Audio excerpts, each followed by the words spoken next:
Hello everyone, कैसे हो आप सभी। उम्मीद है कि आप लोग बहुत बढ़िया होंगे। स्वागत है आप सबका हमारे चैनल एजुकेशन वायर में। आज का नया टॉपिक लेके आ गए हैं हम, वर्गीकरण, क्लासिफिकेशन। तो चलिए सबसे पहले हम देखते हैं वर्गीकरण का मतलब क्या होता है।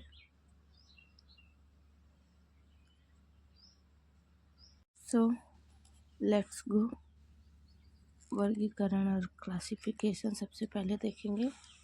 चलिए सबसे पहले हम आपको बताते हैं कि क्लासिफिकेशन होता क्या है, वर्गीकरण होता क्या है।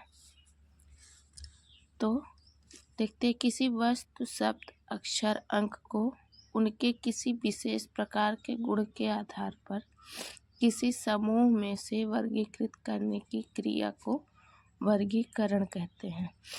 जैसे कि किसी भी शब्द को, वस्तु को, किसी अक्षर को, अंक को किसी समूह में से उसके विशेष गुण को पहचान कर उन तीनों में से उसको अलग करना, जिसमें सारे चारों ग्रुपों में तो सबका समानता होगी, विशेषताएं सेम होंगी, लेकिन कोई एक विशेषता उसमें से चारों में से किसी एक की विशेषता अलग होगी, तो उसी चीज़ को हमको अलग करना होता है। कि फॉर एग्जांपल हम देखते हैं, हमारे पास क्वेश्चन दिया गया है, निम्नलिखित चार में से तीन किसी न किसी प्रकार से एक से हैं। ठीक है, चार ऑप्शंस मेरे पास हैं, जिसमें से किसी न किसी प्रकार से तीन एक जैसे हैं और एक अपना अलग समूह का निर्माण करता है। जो एक है वो अपना एक अलग निर्माण करता है, अपनी विशेषता अलग से बताता है। तो पूछ रहा है कि बताइए कि कौन सा ऐसा है जो अन्य तीनों से भिन्न है। ऐसा शब्द कौन सा है जो तीनों शब्दों में से अलग है। तो शब्द हमारा क्या है, कमल है, गुलाब है, ट्यूलिप है, गेंदा है। ठीक है, अब देखिए हम सबसे पहले देख लेते हैं कमल को। ठीक है, इनमें से ये सारी चीज़ें फूल हैं।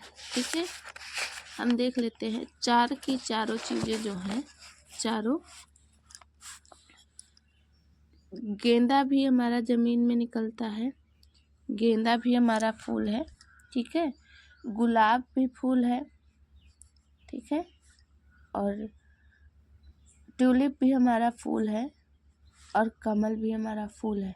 ठीक है, तो इसमें अब हम फूल तीनों चीज़ जो है, एक समानता है कि तीनों चीज़ हमारा फूल है। ठीक है, तीनों फूल होने के बाद में फूल, पत्ती, ठीक है, इन चारों में भी फूल पत्तियाँ होती है, पंखुड़ी होती है, फूल होती है, पत्ती होती है, कली होती है, सब कुछ होता है इनमें।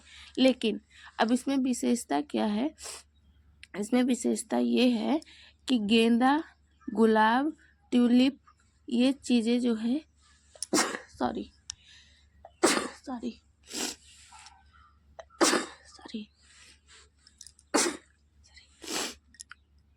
गेंदा, गुलाब, ट्यूलिप, ये तीनों फूल हमारे जो होते हैं ये ज़मीन में होते हैं। ठीक है, ये तीनों फूल हमारे ज़मीन में होते हैं, लेकिन कमल जो होता है हमारा, ये ज़मीन में नहीं होता है, ये पानी में होता है। ठीक है, ये पानी में हमारा होता है, इसलिए सब सेम होने के बाद में भी ये अपनी एक अलग से विशेषता बता रहा है कि ये पानी में उगता है।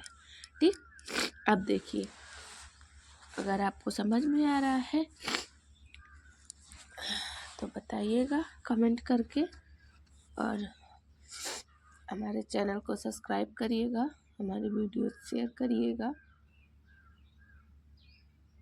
बेल आइकन ज़रूर प्रेस करिएगा ताकि जो भी वीडियो डालें वो सबसे पहले आप तक पहुँचे। ठीक है, अब देखिए हमारा नेक्स्ट क्वेश्चन है, नेक्स्ट क्वेश्चन में है, निम्नलिखित 5 में से 4 किसी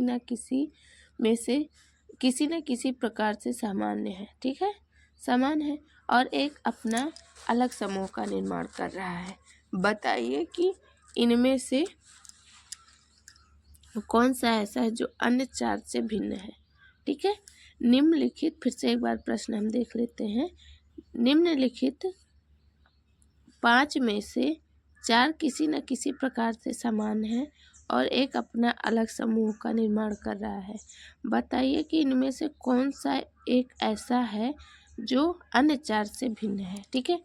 हमारा ऑप्शन क्या है देख लेते हैं। सोना है, चांदी है, एल्युमिनियम है, पारा है, सोडियम है, ठीक है। अब इसमें से हमको क्या करना है, अब इनमें से हमको अलग करने के लिए सबसे पहले देखते हैं ऑप्शन क्या है हमारा। सोना है, ठीक है, सोना है, चांदी है, एल्युमिनियम है, पारा है और सोडियम है। अब देख लेते हैं। देखिए, ये चारों हमारी धातुएं हैं, ठीक है। एक सोना धातु, चांदी है, एल्युमिनियम है, पारा है, सोडियम है, ये चारों हमारी धातु है, ठीक है। एक विशेषता ये है कि ये चारों धातु हैं, ठीक है। अब देखिए, सोना, चांदी, एल्युमिनियम, ठीक है, सोना, चांदी, एल्युमिनियम और सोडियम, ये क्या है, ये हमारा सोना, चांदी, एल्युमिनियम, ये और ये, ठीक है। ये हमारा क्या है, ये हमारा ठोस धातु है, ध्यान से देखिएगा, ये हमारा ठोस धातु हो गया। और जो हमारा पारा है ये हमारा तरल धातु है, इसकी विशेषता ये है। ये तरल धातु होने की वजह से अपनी विशेषता सबसे अलग तरीके से हम लोग को बता रहा है। इस वजह से इन चारों ऑप्शनों में से ये सबसे अलग है, ठीक है। इसकी अलग विशेषता क्या है कि धातु होने के बजाय ये तरल धातु है, ठीक है। तरल धातु होने की वजह से ये एक अपनी अलग समूह का निर्माण कर रहा है। चलिए, अब अगला क्वेश्चन देखते हैं। अगला क्वेश्चन हमारा क्या है, पारा एक तरल धातु है जबकि अन्य सभी, देखिए नीचे दिए गए प्रश्न में महीनों के नाम दिए गए हैं, ठीक है। जो तीसरा प्रश्न है हमारा, उसमें दिया गया है कि दिए गए प्रश्नों में महीनों के नाम दिए गए हैं जिनमें से 3 किसी प्रकार एक समान है जबकि उनमें एक भिन्न है, उस भिन्न महीने को ज्ञात कीजिए, ठीक है। अब देखिए, साल में 12 महीने होते हैं, ठीक है। अब 12 महीने में ये लोग भी आते हैं, ठीक है। मार्च का महीना भी आता है हमारा, ठीक, दिसंबर भी आता है, जुलाई भी आता है, जुलाई भी आता है, ठीक है। अब इसके बाद में क्या देखते हैं हम, सितंबर भी हमारा उसी महीने में आता है, ठीक। ये साल के 12 महीने जो होते हैं उनमें से ये चारों महीने एक है, ठीक है। ये महीने भी उन महीनों में आते हैं। अब इसमें देखना है, साल के 12 महीने में 4 महीने आते हैं, एक विशेषता, ठीक। अब इनमें से हमको सबकी विशेषता देखना है, ठीक है। अब देखो क्या है कि इस महीने में 30 दिन होते हैं, ठीक है। इस महीने में भी 30 दिन होते हैं, इस महीने में भी 30 दिन होते हैं, ठीक है। साल के 12 महीने होने के बावजूद इनकी विशेषता यहाँ पे सबसे अलग क्या कर रही है, सितंबर महीने को अलग कर रही है कि सब तो 30 दिन के होते हैं लेकिन सितंबर हमारा 31 का होता है, ठीक है। मार्च महीने में 30 दिन होते हैं, सितंबर में 30 दिन होते हैं, जुलाई में भी 30 दिन होते हैं, लेकिन सितंबर में हमारे 31 दिन होते हैं। ये इस वजह से अपना एक विशेष समूह का निर्माण कर रहा है, ठीक है।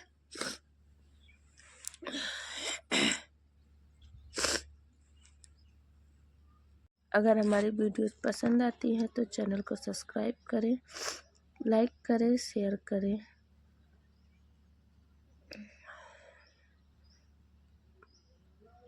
Thank you for watching.